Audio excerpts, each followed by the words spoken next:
Almost കേക്കെല്ലാം ഉണ്ടാക്കിയതിന് പക്ഷേ കൈയൊന്ന് പറിക്കാൻ തുടങ്ങി കേട്ടോ. കാരണം എക്സ്പീരിയൻസ് കുറവായതുകൊണ്ടായിരിക്കും വിചാരിക്കുന്നു. ഹായ് അസ്സലാമു അലൈക്കും, welcome back to our YouTube channel. അപ്പോൾ ഇന്ന് ഞാൻ ഉണ്ടാക്കാൻ പോകുന്നത് ഒരു അടിപൊളിയായിട്ടുള്ള ഇൻസ്റ്റൻറ്റ് കോഫി കേക്കുണ്ട്. ഇത് എൻ്റെ ഒരു മെത്തേഡിൽ ഉണ്ടാക്കുന്നത്, ശരിക്കും ഇങ്ങനെയല്ല ഉണ്ടാക്കുന്നത്. ഇത് സിമ്പിളായിട്ട് ഞാൻ ഉണ്ടാക്കിയായിരുന്നു കേട്ടോ. ഇതെൻ്റെ രണ്ടാമത്തെ മോളുടെ ബർത്ത്ഡേക്ക് ഉണ്ടാക്കിയതായിരുന്നു. അപ്പോൾ അതൊന്ന് വീഡിയോ എടുത്ത് നിങ്ങൾക്കും കൂടി ഒന്ന് കാണിച്ചു തരാമെന്ന് വിചാരിച്ചു കേട്ടോ. അപ്പോൾ ആദ്യം ഞാൻ ഉണ്ടാക്കിയത് ഷുഗർ സിറപ്പാണ് കേട്ടോ. അതിൽ ഞാൻ കോഫി പൗഡർ ആഡ് ചെയ്തിട്ടുണ്ട്. ബ്രൂവിൻ്റെ ഇൻസ്റ്റൻറ്റ് കോഫിയാണ് ആഡ് ചെയ്തത്. ഇപ്പോഴത്തെ അര ഗ്ലാസ് പാലും കൂടി ഒന്ന് റൂം ടെമ്പറേച്ചറിലാക്കി വെച്ചിട്ടുണ്ട് കേട്ടോ. അപ്പോൾ ഇതാണ് കേട്ടോ എൻ്റെ മെഷർമെൻറ്റ് സ്പൂൺസ്. അത്യാവശ്യം കേക്ക് ഉണ്ടാക്കാനുള്ള സാധനങ്ങളൊക്കെ എൻ്റെ അടുത്ത് ഉണ്ട് കേട്ടോ. ഞാൻ കുട്ടികൾക്ക് ഇടയ്ക്ക് ഇങ്ങനെ ഉണ്ടാക്കി കൊടുക്കാറുണ്ട്. എൻ്റെ ഒരു എക്സ്പീരിയൻസ് വെച്ച് പുറത്തുനിന്നൊന്നും അധികം വാങ്ങിക്കാറില്ല കേട്ടോ. പുറത്തുനിന്ന് വാങ്ങിച്ചാൽ പ്രിസർവേറ്റീവ്സ് എല്ലാം കൂടുതലായിരിക്കും. അത് കുട്ടികൾക്ക് ചിലപ്പോൾ ചേരില്ല. അതുമല്ല നല്ല റേറ്റും കൂടിയായിരിക്കും. എല്ലാം ഓരോ ഫ്ലേവറിന് ഓരോ റേറ്റ് ആയിരിക്കും. അപ്പോൾ അത്രയും ക്യാഷ് മുടക്കേണ്ട ആവശ്യമില്ലല്ലോ, നമുക്ക് തന്നെ ചെയ്ത് കൂടെ എന്ന് വിചാരിച്ചിട്ടാണ് കേട്ടോ ഞാൻ കുറച്ച് കേക്ക്സ് എല്ലാം ഉണ്ടാക്കി പഠിച്ചത്.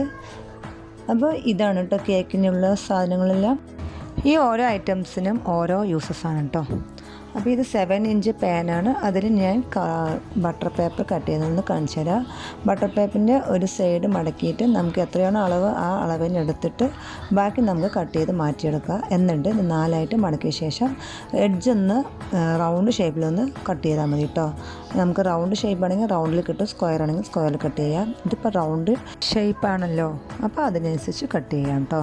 ബിഗിനേഴ്സ് ഉണ്ടെങ്കിൽ മസ്റ്റായിട്ട് ട്രൈ ചെയ്ത് നോക്കാം കേട്ടോ. നിങ്ങൾക്ക് എളുപ്പമായിട്ട് ചെയ്യാൻ പറ്റിയ ഒരു കേക്കിൻ്റെ റെസിപ്പിയാണ് ഇവിടെ കാണിച്ചു തരുന്നത്. അപ്പോൾ ഇതുപോലെ എഡ്ജ് ഒന്ന് കട്ട് ചെയ്ത് നമുക്ക് റൗണ്ട് ഷേപ്പ് ഒന്ന് കിട്ടും കേട്ടോ. എന്നിട്ട് പാനിലേക്ക് സൺറിച്ചിൻ്റെ സൺഫ്ലവർ ഓയിലാണ് കേട്ടോ ഞാൻ ഒഴിച്ചു കൊടുത്തത് വെച്ചാൽ ഒന്ന് സ്പ്രെഡ് ചെയ്ത് കൊടുത്താൽ മതി. അപ്പോൾ അതൊന്നും ഒട്ടിപ്പിടിക്കില്ല കേട്ടോ. കേക്ക് നമുക്ക് സ്റ്റീമായി വരുമ്പോൾ അടിയിൽ ഒട്ടിപ്പിടിക്കില്ല. അതുപോലെ പെട്ടെന്ന് അടിപ്പിടിക്കാണ്ട് ഇരിക്കാൻ വേണ്ടിയാണ് കേട്ടോ ഇങ്ങനെ ഓയിൽ ഒഴിച്ച് കൊടുത്ത് സ്പ്രെഡാക്കി കൊടുക്കുന്നത് പാനിലേക്ക്. ഇങ്ങനെ ചെയ്ത കേക്ക് പെട്ടെന്ന് റിമൂവ് ചെയ്യാൻ പറ്റും കേട്ടോ. എളുപ്പത്തിൽ റിമൂവ് ചെയ്യാൻ പറ്റും. അല്ലെങ്കിൽ അടുക്കി പിടിച്ച് അത് നമുക്ക് കുറച്ച് ബുദ്ധിമുട്ടാണ് കേട്ടോ കേക്ക് റിമൂവ് ചെയ്യാനായിട്ട്. ഓയിൽ സ്പ്രെഡ് ചെയ്യാൻ കയ്യിൽ കിട്ടിയ ബട്ടർ പേപ്പറിൻ്റെ വേസ്റ്റ് ഒന്ന് എടുത്തിട്ട് അങ്ങനെ ചെയ്തതാണ് കേട്ടോ. എന്നിട്ട് ഇതേ അളവിൽ വേണം നമ്മൾ മൈദ എടുക്കാനായിട്ട്. ഈ അളവ് തെറ്റാൻ പാടില്ല. എന്നിട്ട് അതിൻ്റെ ബാക്ക് വശത്ത് നിന്ന് 3 സ്പൂൺ മാറ്റിയെടുക്കുക കേട്ടോ. എന്നിട്ട് അതിലേക്ക് ആ 3 സ്പൂണിൻ്റെ അളവിൽ കൊക്കോ പൗഡർ ഒന്ന് ആഡ് ചെയ്യണം. അതായത് 1 സ്പൂൺ കണക്കിലാണ് നമ്മൾ എടുത്തിരിക്കുന്നത്. അതിന്ന് 3 സ്പൂൺ മാറ്റിയിട്ട് അതേ 3 സ്പൂൺ കൊക്കോ പൗഡർ ആഡ് ചെയ്താൽ 1 സ്പൂൺ കണക്കാവും കേട്ടോ. ഇങ്ങനെയാണ് സ്പഞ്ച് റെഡിയാക്കേണ്ടത്. ഈ സ്പഞ്ചിൽ ചെറിയൊരു മാറ്റം വന്നാൽ കൂടി സ്പോഞ്ച് നമുക്ക് സ്റ്റീം ചെയ്യുമ്പോൾ അത് ശരിയായി കിട്ടില്ല കേട്ടോ. ഇതിപ്പോൾ എൻ്റെ ഒരു മെത്തേഡിൽ ഞാൻ എളുപ്പത്തിൽ ചെയ്യുകയാണ്. ഇതിന് ഞാൻ എടുക്കുന്നത് ബേക്കേഴ്സിൻ്റെ ബേക്കിംഗ് പൗഡറാണ് കേട്ടോ. ബേക്കിംഗ് പൗഡർ എടുക്കുന്നത് വലിയ സ്പൂണിൻ്റെ തൊട്ട് താഴെയുള്ള ആ സ്പൂണിൻ്റെ ബാക്ക് വശത്തിൽ കറക്റ്റായിട്ട് ലെവൽ ചെയ്തെടുക്കുക കേട്ടോ. അത് കൂട്ടാനോ കുറയ്ക്കാനോ പാടില്ല. ഞാൻ ഈ കാണിക്കുന്നത് പോലെ ലെവൽ ചെയ്ത് വേണം എടുക്കാനായിട്ട്. അതിൻ്റെയും തൊട്ട് താഴെയുള്ള സ്പൂണിലാണ് നമ്മൾ ബേക്കിംഗ് സോഡ എടുക്കുന്നത് കേട്ടോ. അതും കറക്റ്റായിട്ട് ലെവൽ ചെയ്ത് വേണം എടുക്കാനായിട്ട്. എല്ലാ ബാക്ക് വശത്തിലുള്ള ലെവൽ കറക്റ്റായിട്ട് എടുക്കണം. കുറച്ച് കൂടുകയോ കുറയുകയോ ചെയ്ത് നമ്മളെ സ്പഞ്ച് ശരിയാവില്ല കേട്ടോ. എന്നിട്ട് അതിൻ്റെയും തൊട്ട് താഴെയുള്ള സ്പൂണിലാണ് ഞാൻ സോൾട്ട് എടുക്കുന്നത്. സോൾട്ട് കുറച്ച് കുറവാക്കിയിട്ടുണ്ട്. കാരണം ഒരുപാട് ഇട്ടാൽ അത് നമുക്ക് ശരിയാവില്ല. മധുരം ബാലൻസ് ചെയ്യാൻ വേണ്ടിയാണ് ഈ സോൾട്ട് ഇടുന്നത് കേട്ടോ. അപ്പോൾ എല്ലാം കൂടി ഒന്ന് മിക്സ് ചെയ്ത് ഞാൻ ഒരു പ്രാവശ്യം മാത്രമേ സ്ട്രെയിനർ ചെയ്യുന്നുള്ളൂ. ബിഗിനേഴ്സ് ആണെങ്കിൽ 3 പ്രാവശ്യം സ്ട്രെയിനർ ചെയ്യുക കേട്ടോ. അപ്പോഴേ ആ മാവ് എല്ലാവിടെയും കറക്റ്റായിട്ട് മിക്സായി കിട്ടുള്ളൂ കേട്ടോ. അപ്പോൾ എൻ്റെ ചാനൽ ആദ്യമായിട്ട് കാണുന്നവരുണ്ടെങ്കിൽ ഇഷ്ടപ്പെട്ട ലൈക്കും ഷെയറും സബ്സ്ക്രൈബ് ചെയ്യാൻ മറക്കല്ലേ കേട്ടോ. കുട്ടികൾക്ക് ഏത് കേക്കാണോ ഇഷ്ടം ആ കേക്കിൻ്റെ ഫ്ലേവർ വെച്ചിട്ട് നമുക്ക് സ്പഞ്ച് ഉണ്ടാക്കാം കേട്ടോ. പെട്ടെന്ന് ഇത് ഈസി ആയിട്ട് വളരെ പെട്ടെന്ന് തയ്യാറാക്കാൻ പറ്റിയ ഹോം മെയ്ഡ് കേക്ക് ആയതുകൊണ്ട് നമുക്ക് കുട്ടികൾക്ക് ഇഷ്ടപ്പെട്ട പോലെ നമുക്ക് അങ്ങ് ഉണ്ടാക്കി കൊടുക്കാം കേട്ടോ. ഇപ്രാവശ്യം എൻ്റെ മക്കൾ ചോദിച്ചത് കോഫീൻ്റെ കേക്ക് ആയിരുന്നതുകൊണ്ട് ഞാൻ ഇൻസ്റ്റൻറ്റ് കോഫി പൗഡറിന് എടുത്തിട്ട് അതിൻ്റേതായ ഫ്ലേവർ ചെയ്യുന്നുണ്ട്. സ്പഞ്ചെല്ലാം ഒരേ രീതിക്കാണ് ചെയ്യുന്നത് കേട്ടോ. ബ്ലാക്ക് ഫോറസ്റ്റ് ആണെങ്കിൽ ബ്ലാക്ക് കളർ, വൈറ്റ് ഫോറസ്റ്റ് ആണെങ്കിൽ വൈറ്റ് കളർ സ്പഞ്ച് മാത്രം ഉണ്ടാക്കിയാൽ മതി. ഫ്ലേവേഴ്സിൻ്റെ ഇത് മാത്രം മാറ്റി കൊടുത്താൽ മതി. അതായത് ഓരോ എസൻസും പിന്നെ അതുപോലെ ഏതാണ് നമ്മൾ ഇൻഗ്രീഡിയൻസ് ചേർക്കുന്നത് അത് മാത്രം മാറ്റി കൊടുത്താൽ മതി. ബാക്കിയെല്ലാം ഒരേ ലെവൽ കേക്ക് തന്നെയാണ് കേട്ടോ. ഇതിലേക്ക് ഞാൻ 3 മുട്ടയാണ് ഒഴിച്ചത്. എന്നിട്ട് അതിലേക്ക് വാനില എസൻസിൻ്റെ ആ മോടിയിൽ തന്നെ 2 മോടി വാനില എസൻസും കൂടി ആഡ് ചെയ്ത് കൊടുത്തിട്ടുണ്ട്. എന്നിട്ട് നന്നായിട്ടൊന്ന് ബീറ്റ് ചെയ്തെടുക്കുക. ഇതിലേക്ക് ഷുഗർ പൗഡർ ഞാൻ ആഡ് ചെയ്യുന്നില്ല, അതിന് പകരം ഷുഗർ മാത്രം, അതായത് പൊടിക്കാത്ത പഞ്ചസാരയാണ് കേട്ടോ ആഡ് ചെയ്യുന്നത്. ഈ ഒരു രണ്ടാമത്തെ, അതായത് നമ്മൾ ഫസ്റ്റ് മെഷർമെൻറ്റ് കപ്പിലെ ഫസ്റ്റ് കപ്പിലാണ് നമ്മൾ മൈദ എടുത്തത് 1 സ്പൂൺ. അതിൽ രണ്ടാമത്തെ സ്പൂണായ ഇതിൽ 3/4 ഭാഗമാണ് കേട്ടോ ഞാൻ പഞ്ചസാര എടുത്തിരിക്കുന്നത്. ഇത് പൊടിക്കാത്ത പഞ്ചസാരയാണ്. അപ്പോൾ അതും കൂടി ഒന്ന് 1/1 ആയിട്ട് ഇട്ട് കൊടുക്കുന്നുണ്ട് കേട്ടോ. ബീറ്റ് ചെയ്യുമ്പോൾ പഞ്ചസാര ഒരിക്കലും അങ്ങ് ഒരുമിച്ച് ഇട്ട് കൊടുക്കാൻ ശ്രമിക്കരുത് കേട്ടോ. 1/1 ആയിട്ട് തന്നെ ഇട്ട് കൊടുക്കാൻ നോക്കുക. അപ്പോഴേ നമുക്ക് ബാറ്റർ കറക്റ്റായിട്ട് കിട്ടുള്ളൂ കേട്ടോ. എന്നിട്ട് അതിലേക്ക് 3 സ്പൂൺ ഓയിലാണ് ഞാൻ ഒരുമിച്ച് അങ്ങ് ഒഴിക്കുകയാണ്. ഇത് 3 സ്പൂൺ ഓയിലാണ് ഒഴിച്ചത് കേട്ടോ. നിങ്ങൾക്ക് വേണമെങ്കിൽ 1/4 കപ്പ് വേണമെങ്കിൽ ആഡ് ചെയ്യാം. ഞാൻ 3 സ്പൂണേ ഒഴിക്കാറുള്ളൂ, കാരണം എനിക്ക് ഓയിൽ അധികം ഇഷ്ടമില്ലാത്തതുകൊണ്ട്. അപ്പോൾ എല്ലാം കൂടി ഒന്ന് മിക്സ് ചെയ്ത് ഓയിൽ ഒഴിച്ച ശേഷം ഒരു 5 സെക്കൻഡ് മാത്രം ഒന്ന് ബീറ്റ് ചെയ്താൽ മതി. കൂടുതൽ ബീറ്റ് ചെയ്ത്, കാരണം സ്പഞ്ച് ആ പൊങ്ങിയ പതയം അങ്ങ് താഴ്ന്നു പോകാൻ ചാൻസ് ഉണ്ട് കേട്ടോ ഒരുപാട് ബീറ്റ് ചെയ്താൽ. അപ്പോൾ എല്ലാം ഒന്ന് ബീറ്റ് ചെയ്ത ശേഷം നമുക്കിതിലേക്ക് 1/1 ആയിട്ട് തന്നെ മിക്സ് ചെയ്ത് വെച്ച ഫ്ലോറും കൂടി ആഡ് ചെയ്ത് കൊടുക്കുന്നുണ്ട്. ഇതിലേക്ക് റൂം ടെമ്പറേച്ചറിലുള്ള പാലും കൂടി 1/1 ആയിട്ട് ആഡ് ചെയ്ത് കൊടുക്കുന്നുണ്ട്. ആദ്യം മിക്സ് ചെയ്ത മാവ് ഇട്ട് കൊടുക്കുക, എന്നിട്ട് പാലൊഴിക്കുക, വീണ്ടും മാവ് ഇട്ട് കൊടുക്കുക, എന്നിട്ട് പാലൊഴിക്കുക. നമ്മൾ ബാറ്റർ ഇളക്കി കൊടുക്കുമ്പോൾ ഒരേ ലെവലിൽ വേണം ഇളക്കി കൊടുക്കാനായിട്ട്, അല്ലെങ്കിൽ ബാറ്റർ ഒന്ന് താഴ്ന്നു പോകാൻ ചാൻസ് ഉണ്ട് കേട്ടോ. അപ്പോൾ സ്പാച്ചിലേക്കാളും വിസ്ക്കാണ് കേട്ടോ കറക്റ്റായിട്ട് നമുക്ക് മിക്സ് ചെയ്യാൻ പറ്റുന്നത്. ഇതിനേക്കാളും കുറച്ചും കൂടി നല്ലത് അതാണെന്ന് എനിക്ക് തോന്നിയത് കേട്ടോ. നിങ്ങൾക്ക് എങ്ങനെയാണെന്ന് കമൻറ്റിലൂടെ അറിയിക്കുക. എന്നിട്ട് എല്ലാം ഒന്ന് മിക്സ് ചെയ്ത ശേഷം നമ്മൾ റെഡിയാക്കി വെച്ച പാനിലേക്ക് ബാറ്റർ ഒന്ന് ഒഴിച്ചു കൊടുക്കുക കേട്ടോ. ഈ മിക്സിങ്ങിൻ്റെ തൊട്ട് മുമ്പായിട്ട് ഞാൻ പാൻ ഒന്ന് പ്രീ ഹീറ്റ് ചെയ്യാൻ വെച്ചിട്ടുണ്ട്. ഇഡ്ഡലി ചട്ടിയാണ് കേട്ടോ വെച്ചിരിക്കുന്നത്. ഇതിൽ ഒരു ഭാഗം ഞാൻ വീഡിയോ എടുക്കാൻ വിട്ടുപോയതാണ്. അതായത് 2 രൂപേൻ്റെ കോഫി പൗഡറിൽ 1/4 ഭാഗം ഞാൻ ഈ ബാറ്ററിൽ ആഡ് ചെയ്തിട്ടുണ്ട്. അര പാക്കറ്റ് ഷുഗർ സിറപ്പിന് ബാക്കി 1/4 ഭാഗം ഞാൻ ഈ ബാറ്ററിലേക്ക് ആഡ് ചെയ്തിട്ടുണ്ടായിരുന്നു. അത് വീഡിയോ എടുക്കാൻ വിട്ടുപോയതാണ്. എന്നിട്ട് 1/4 ഭാഗം ഞാൻ ക്രീം ബീറ്റ് ചെയ്യുമ്പോൾ അതിലേക്ക് ആഡ് ചെയ്യാൻ വേണ്ടി മാറ്റി വെച്ചിട്ടുണ്ട് കേട്ടോ. എന്നിട്ട് ഇതുപോലെ പാനിലേക്ക് ഒന്ന് ഒഴിച്ച് കൊടുത്ത ശേഷം സ്ക്രൂവർ കൊണ്ട് നമുക്ക് ഒന്ന് ഇളക്കി കൊടുക്കാം കേട്ടോ. ഞാൻ സ്പാച്ചില കൊണ്ട് തന്നെ അങ്ങനെ കുത്തി കൊടുക്കുന്നുണ്ട്, കാരണം എയർ ബബിൾസ് കൊടുക്കാൻ ചാൻസ് ഉള്ളതുകൊണ്ട് ഇങ്ങനെ ചെയ്യുന്നത്. എന്നിട്ട് ടാപ്പ് ചെയ്യുക കേട്ടോ. ഒരു 4-5 തവണ ടാപ്പ് ചെയ്ത ശേഷം നമ്മൾ പ്രീ ഹീറ്റ് ചെയ്ത് വെച്ച പാനിലേക്ക് ഒന്ന് വെച്ച് കൊടുത്ത് ഹൈ ഫ്ലെയിമിൽ ഒരു 5 സെക്കൻഡ് കേക്ക് ഹീറ്റ് ചെയ്ത ശേഷം സ്ലോ ഫ്ലെയിമിൽ ആക്കി കൊടുക്കുക കേട്ടോ. എന്നിട്ടൊരു 35-40 മിനിറ്റ് വരെ ഒന്ന് തുറക്കാണ്ട് അങ്ങനെ തന്നെ അടച്ച് വയ്ക്കുക. എന്നിട്ട് തുറന്ന് നോക്കുമ്പോൾ ഇതുപോലെ കേക്കിൻ്റെ സ്പഞ്ച് അടിപൊളിയായിട്ട് നല്ല സോഫ്റ്റായിട്ട് കിട്ടിയിട്ടുണ്ട് കേട്ടോ. ഇടയ്ക്കിടയ്ക്ക് തുറന്ന് നോക്കിയാൽ കേക്കിൻ്റെ സോഫ്റ്റ്നെസ് കുറയും, സ്പഞ്ച് പൊങ്ങാതെ അങ്ങനെ താഴ്ന്നു പോകാൻ ചാൻസ് ഉണ്ട്. അതിന് ശേഷം ചോക്ലേറ്റ് ഗനാഷാണ് ഉണ്ടാക്കാൻ പോകുന്നത്. അതിനായിട്ട് ഞാൻ മെല്ലോൻ്റെ ഡാർക്ക് കോമ്പൗണ്ടാണ് എടുത്തിരിക്കുന്നത്. ക്രീം ഫിയാനയാണ് എടുത്തിരിക്കുന്നത്. ഇത് രണ്ടും കൂടി ഒരുമിച്ച് അങ്ങ് ഇട്ട് കൊടുത്തിട്ട് ബോയിൽ ചെയ്യുകയാണ്. നിങ്ങൾ ഒരിക്കലും ഇങ്ങനെ ചെയ്യരുത്, കാരണം ക്രീം പിരിയാൻ ചാൻസ് കൂടുതലാണ് കേട്ടോ. ഒരിക്കലും അറിയാത്തവർ ഈ ഒരു മെത്തേഡ് സ്കിപ്പ് ചെയ്യുക. ആദ്യം ചോക്ലേറ്റ് ഒന്ന് മെൽറ്റാക്കിയ ശേഷം മാത്രം ക്രീം ലൂസാക്കാൻ വേണ്ടി ഒഴിച്ചാൽ മാത്രം മതി കേട്ടോ. അല്ലാണ്ട് ഒരിക്കലും ഒരുമിച്ച് ഇങ്ങനെ ഇട്ട് കൊടുക്കരുത്. എനിക്ക് കുറച്ച് എക്സ്പീരിയൻസ്, അതായത് ഞാൻ ഇടയ്ക്ക് മക്കൾക്ക് ചോക്ലേറ്റ് ഗണേഷ് ഉണ്ടാക്കി കൊടുക്കാറുള്ളത് കൊണ്ട് മാത്രം ഞാൻ ഒരുമിച്ച് അങ്ങ് ഇട്ട് മെൽറ്റാക്കി എടുത്തതാണ് കേട്ടോ. ഇതപ്പോഴേക്കും നമ്മൾ കേക്കെല്ലാം തണുത്ത് വന്നിട്ടുണ്ട്. ഇത് ഒന്ന് കേക്ക് ബോർഡിലേക്ക് ഇട്ട് കൊടുക്കുകയാണ്. ഇത് പഴയ കേക്ക് ബോർഡാണ് കേട്ടോ. എൻ്റെ അടുത്ത് ഉള്ളത് ഒന്നെടുത്ത് ഞാൻ അതിലേക്ക് ഇട്ട് വെച്ച് കൊടുക്കുകയാണ്. എന്നിട്ട് 3 ലെയറായിട്ട് കട്ട് ചെയ്ത് കൊടുക്കാം കേട്ടോ. ഇതേപോലെ റൗണ്ടാക്കി വേണം കട്ട് ചെയ്യാൻ. ഒരുമിച്ച് അങ്ങ് കട്ട് ചെയ്യരുത്, എല്ലാ ഭാഗവും കറക്റ്റായിട്ട് കിട്ടില്ല. ഓരോ ഭാഗം ഇങ്ങനെ റൗണ്ടാക്കി കട്ട് ചെയ്തെടുത്ത ശേഷം നമ്മൾ ഇതിലേക്ക് കേക്കിൻ്റെ ക്രീമും കൂടി ആഡ് ചെയ്ത് കൊടുക്കണം കേട്ടോ. ക്രീം ബീറ്റ് ചെയ്യുന്ന വീഡിയോ ഞാൻ ഇതിൽ കാണിച്ചു തരുന്നുണ്ട്, അതും കൂടി ഒന്ന് കണ്ടിട്ട് വരാം. ക്രീം ഞാൻ ഫ്രീസറിന് 10 മിനിറ്റ് മുമ്പാണ് കേട്ടോ പുറത്തെടുത്ത് വെച്ചത്.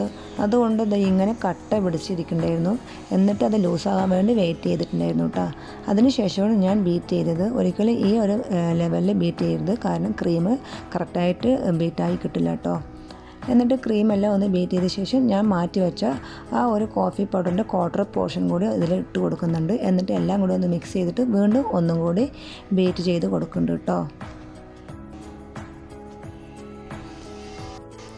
അപ്പോഴേക്കും മക്കളൊക്കെ അടുത്തൊന്ന് ഇങ്ങനെ നോക്കിക്കൊണ്ടിരിക്കുകയാണ്, എപ്പോഴാണ് കേക്ക് ആയി കിട്ടുക എപ്പോഴാണ് അത് കട്ട് ചെയ്ത് കഴിക്കുക എന്നൊക്കെ. എൻ്റെ ചെറിയ മോളുടെ ബർത്ത്ഡേ ആയതുകൊണ്ട് അവൾ നല്ല എക്സൈറ്റ്മെൻ്റ് ആയിരുന്നു. കാരണം അവൾക്ക് ഇഷ്ടപ്പെട്ട കേക്കും കൂടി ആയിരുന്നു കേട്ടോ ഈ കോഫി കേക്ക്.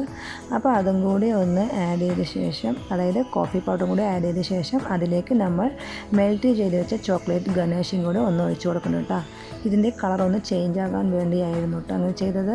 അതുമാത്രമല്ല അതിൻ്റെ ഫ്ലേവറും കൂടി നമുക്ക് വ്യത്യാസം വരുമ്പോൾ നല്ല ടേസ്റ്റ് ഉണ്ടാവും കേട്ടോ. ക്രീമിൻ്റെ ടേസ്റ്റിൻ്റെ കൂടെ ചോക്ലേറ്റിൻ്റെ ടേസ്റ്റും കൂടി നമുക്ക് കിട്ടുമ്പോൾ. അപ്പോൾ സ്പഞ്ചെല്ലാം ഞാൻ കട്ട് ചെയ്ത് വെച്ച ശേഷം ഇതിലേക്ക് ഓരോ ലെയറായിട്ട് ഷുഗർ സിറപ്പ് ആദ്യം ഒഴിക്കുക, എന്നിട്ട് ബീറ്റ് ചെയ്ത് വെച്ച ക്രീം ആഡ് ചെയ്യുക. ഇതിലേക്ക് നമ്മൾക്ക് വേണമെങ്കിൽ ചെറിയ പീസസ് ആഡ് ചെയ്ത് കൊടുക്കുക, നട്ട്സ് ആഡ് ചെയ്ത് കൊടുക്കുക, അല്ലെങ്കിൽ ചോക്ലേറ്റ്, അതായത് വൈറ്റ് ചോക്ലേറ്റിൻ്റെ അല്ലെങ്കിൽ ഡാർക്ക് ചോക്ലേറ്റിൻ്റെ ചിപ്സ് ആഡ് ചെയ്ത് കൊടുക്കാം. തൽക്കാലം ഞാൻ ഇതിൽ ഒന്നും ആഡ് ചെയ്തിട്ടില്ല, പ്ലെയിൻ ക്രീം മാത്രമേ ആഡ് ചെയ്തിട്ടാണ് കേട്ടോ കേക്ക് ഉണ്ടാക്കിയിരിക്കുന്നത്. കാരണം കോഫിൻ്റെ ഫ്ലേവർ ആയതുകൊണ്ട് വേറെ ഒന്നും ഇതിൽ ആഡ് ചെയ്യേണ്ട ആവശ്യമില്ല. നമുക്ക് ചോക്ലേറ്റിൻ്റെ ക്രീമുമാണ് ആഡ് ചെയ്തിരിക്കുന്നത്. അപ്പോൾ അതിൻ്റെ തന്നെ ഫ്ലേവർ ധാരാളം വേണമെങ്കിൽ നിങ്ങൾക്ക് ഞാൻ പറഞ്ഞ പോലെ ആഡ് ചെയ്ത് കൊടുക്കാം. കുറച്ചും കൂടി ഹൈറ്റ് കിട്ടാൻ ചാൻസ് ഉണ്ട് കേട്ടോ. അപ്പോൾ ഇതുപോലെ ഓരോ ലെയറും വെച്ച് കൊടുക്കുക, ഷുഗർ സിറപ്പ് ഒഴിച്ച് കൊടുക്കുക. ഷുഗർ സിറപ്പിൻ്റെ കൂടെ നമ്മൾക്ക് പാൽ വേണമെങ്കിൽ ആഡ് ചെയ്യാം. ഞാൻ പാൽ സ്കിപ്പ് ചെയ്തതാണ്, നിങ്ങൾക്ക് വേണമെങ്കിൽ അതും കൂടി ആഡ് ചെയ്തിട്ട് വേണം ഷുഗർ സിറപ്പ് ഉണ്ടാക്കാനായിട്ട്. അപ്പോൾ കുറച്ചും കൂടി ടേസ്റ്റ് കൂടുതൽ കിട്ടും. ഞാൻ എളുപ്പത്തിൽ ചെയ്യാൻ വേണ്ടി ഷുഗർ സിറപ്പിൻ്റെ കൂടെ കോഫി പൗഡർ മാത്രം ആഡ് ചെയ്തിട്ടാണ് അത് ഉണ്ടാക്കിയിരിക്കുന്നത്. അതുപോലെ നിങ്ങൾക്ക് മധുരം കൂടുതൽ ആവശ്യമുണ്ടെങ്കിൽ ഇതിൽ കണ്ടൻസ്ഡ് മിൽക്കും കൂടി ക്രീമിൻ്റെ മേലെ കുറച്ച് സ്പ്രെഡ് ചെയ്ത് കൊടുക്കുക. അടിപൊളി ടേസ്റ്റ് ആയിരിക്കും കേട്ടോ കിട്ടുന്നത്. അപ്പോൾ ഇത് സെമി ഫൈനലാണ്. ക്രീം എല്ലാവരുടെയും കോട്ട് ചെയ്ത് കൊടുത്തിട്ടുണ്ട്. ക്രം കോട്ടിങ് കഴിഞ്ഞ ശേഷം നമുക്ക് ഇത് ഫ്രിഡ്ജിലേക്ക് മാറ്റി വയ്ക്കാം. അരമണിക്കൂർ ഫ്രീസറിൽ വെക്കുക കേട്ടോ. എന്നിട്ട് ഫൈനൽ കോട്ടിങ്ങിന് നമുക്കത് വീണ്ടും എടുത്ത ശേഷം ഫൈനൽ കോട്ട് കൊടുക്കുക കേട്ടോ. ഫൈനൽ കോട്ട് കൊടുക്കുമ്പോൾ മാത്രം നല്ലോണം ഒന്ന് ശ്രദ്ധിച്ചാൽ മതി. ക്രം കോട്ടിങ്ങിന് അത് ആവശ്യമില്ല, എല്ലാവരും ഒന്ന് ക്രീം ഒന്ന് സ്പ്രെഡായി കിട്ടിയാൽ മാത്രം മതി. ഫൈനൽ കോട്ടിങ് ചെയ്യുമ്പോൾ മാത്രം കുറച്ച് ഫിനിഷിങ് കിട്ടിയാൽ മതി കേട്ടോ. എനിക്കിതിൽ അധികം ഫിനിഷിങ് കിട്ടാത്ത പോലെ തോന്നിയത്. എൻ്റെ മാക്സിമം ഞാൻ ഇതിൽ ട്രൈ ചെയ്തിട്ടുണ്ട് കേട്ടോ. കാരണം കുറേ നാളുകൾക്ക് ശേഷമാണ് ഞാൻ ഈ കേക്ക് ഉണ്ടാക്കുന്നത് കേട്ടോ. അപ്പോൾ ക്രീം എല്ലായിടത്തും അപ്ലൈ ചെയ്ത് കൊടുത്ത ശേഷം നമുക്ക് പാലറ്റ് നൈഫ് കൊണ്ട് ഒന്ന് ഇങ്ങനെ ലെവൽ ചെയ്ത് കൊടുക്കാവുന്നതാണ് കേട്ടോ.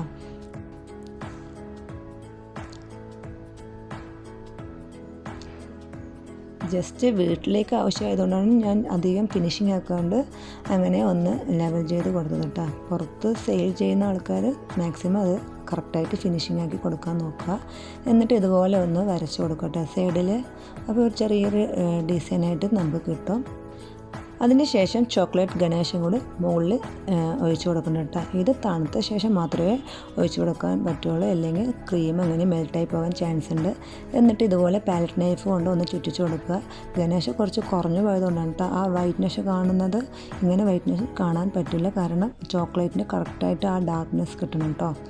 എന്നിട്ട് ഇതുപോലെ ഒന്ന് ചുറ്റിയ ശേഷം ഞാൻ സ്റ്റാർ നോസിലാണ് എടുത്തിരിക്കുന്നത്. ഇതിലേക്ക് ചെറിയ ഫ്ലവർ, ഇതിപ്പോൾ ഓൾഡ് മോഡലാണ്, ഇപ്പോഴത്തെ മോഡൽ ഇങ്ങനെയൊന്നുമില്ല, നല്ല വെറൈറ്റി മോഡലൊക്കെ കടയിൽ കിട്ടുന്നുണ്ട്. ഇതിപ്പോൾ ഞാൻ എൻ്റെ ഒരു ഓൾഡ് ഫാഷൻ, അതായത് പെൺകുട്ടീൻ്റെ ബർത്ത്ഡേ ആയതുകൊണ്ടാണ് ഇങ്ങനെ ഒരു ഫ്ലവറിൻ്റെ ഇത് വെച്ച് കൊടുക്കുന്നത് കേട്ടോ. ഇപ്പോഴത്തെ ബോയ്സിനൊന്നും ഇത് ഇഷ്ടപ്പെടില്ല. അപ്പോൾ ഇതാണ് കേട്ടോ നമ്മുടെ കേക്കിൻ്റെ ഫൈനൽ ലുക്ക്. ഇനി ഇതിലേക്ക് പേരും കൂടി ഒന്ന് എഴുതി കൊടുക്കണം. ഇതാണ് വലിയ ടാസ്ക്. എൻ്റെ കൈ ഒന്ന് വിറയ്ക്കാൻ തുടങ്ങി കേട്ടോ. കാരണം പേര് അങ്ങനെ എക്സ്പീരിയൻസ് ഇല്ല, എന്തോ ഒരു ഓർമ്മയിൽ ഇങ്ങനെ എഴുതി പോയതാണ്. നമ്മൾ കേക്ക് മാത്രം ഉണ്ടാക്കി കുട്ടികൾക്ക് ഇങ്ങനെ വെറുതെ കൊടുക്കാറുണ്ട്, ഇടയ്ക്ക് ബർത്ത്ഡേക്ക് മാത്രമേ ഇങ്ങനെ ചെയ്യാറുള്ളത്. അപ്പോൾ പേര് എഴുതുമ്പോൾ എനിക്ക് അതിൻ്റെ എക്സ്പീരിയൻസ് ഇല്ലാത്തതുകൊണ്ട് അതങ്ങ് സ്പ്രെഡായി കുറച്ച് വലിയതായിട്ട് പോയിട്ടോ. കാരണം പേര് കറക്റ്റായിട്ട് ചെറുതായിട്ട് ആ ഒരു മാക്സിമം ചെറുതാക്കിയിട്ടും ഭംഗിയോടെ കൂടി വേണം എഴുതാനായിട്ട്. എനിക്കതിന് പറ്റിയില്ല. എനിക്ക് എഴുതാൻ പറ്റിയതുപോലെ അങ്ങ് എഴുതിയിട്ടുണ്ട് കേട്ടോ. അപ്പോൾ ഇത്രയേ ഉള്ളൂ, നമ്മളുടെ കേക്ക് ഇവിടെ റെഡിയായി കഴിഞ്ഞിട്ടുണ്ട്. അപ്പോൾ നിങ്ങളെല്ലാവരും ഇത് മസ്റ്റായിട്ട് ട്രൈ ചെയ്ത് നോക്കി ഇതിൻ്റെ ഫീഡ്ബാക്ക് കമൻറ്റിലൂടെ അറിയിക്കുക. ഇതുപോലെ വെറൈറ്റി ഫ്ലേവർ വേണമെങ്കിൽ നിങ്ങൾ അതും കമൻറ്റിലൂടെ അറിയിക്കുക. ഞാൻ എൻ്റെ മാക്സിമം ട്രൈ ചെയ്ത് നിങ്ങളുടെ മുന്നിൽ അതും എത്തിക്കാം കേട്ടോ. അപ്പോൾ കേക്കെല്ലാം റെഡിയായ ശേഷം അത് ഫ്രിഡ്ജിലേക്ക് മാറ്റിയിട്ടുണ്ട്. എന്നിട്ട് കിച്ചണെല്ലാം ഒന്ന് വൃത്തിയാക്കി വെച്ചിട്ടുണ്ട് കേട്ടോ. വൃത്തിയാക്കിയ ശേഷം ഞാനൊരു സുലൈമാനും കൂടി എടുത്തിട്ടുണ്ട്. എൻ്റെ കിച്ചൺ കുറച്ച് ചെറുതാണ് കേട്ടോ. അപ്പോൾ സാധനങ്ങൾ വെക്കാനായിട്ട് സ്ഥലങ്ങളില്ലാത്തതുകൊണ്ട്, സ്ഥലപരിമിതി ആയതുകൊണ്ട് ഞാൻ അവിടെ ഒന്ന് ഒതുക്കി പെറുക്കി വെച്ചിട്ടുണ്ട്. അപ്പോൾ സുലൈമാനും കൂടി ഒന്ന് കുടിച്ച ശേഷമാണ് ഞാൻ കിടന്നത്. മക്കളൊക്കെ ഉറങ്ങിക്കഴിഞ്ഞു കേട്ടോ. സമയം 11:45 ആയിട്ടുണ്ട്.